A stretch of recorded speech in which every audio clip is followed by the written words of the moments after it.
რა გააკეთეთ? დავიღალე უკვე, აღარ შემიძლია. ზალინა ჯობია რომ დაწნარდე და საერთოდ ჩვენ ურთიერთობაში აღარ უნდა ჩაერიო. მისმინე ზიპ, ზალინას შეყვარებული ყავს? საიდან ეყოლება, სულ სახლში არასად არ გადის. უბრალოდ სახლში ერთი ბიჭი ყავს კოსტა და ზალინას იდეალურად შეეწყობოდა. ზუპ, ზიპ და ზაკ.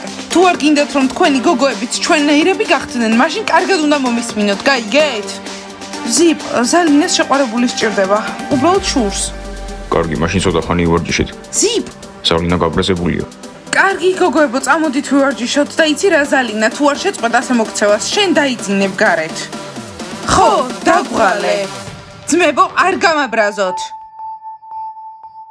კარგი, ზაკ დაჭიქი. მოკლედ, მეგობრებო, გოგოებს უკვე ორჯერ ვაკოცეთ. არა, მეგონობასთვის არ მეკოცნია. ხო და მაშინ უნდა აკოცო. მორჩა, ერთი კოცნას დარჩა და გოგოები ჩვენნაირები გახდებიან. ხო, ან ჩვენ გავხდებით მათნაირები. და მე რა უნდა გავაკეთო? კნობას ჯერ არ შევყვარები ვარ. ხო და მიდი, თავი შეაყვარე. უფრო თავდაჯერებული იყავ. თმა უფრო ლამაზად დაიყენე. კარგი გასაგებია.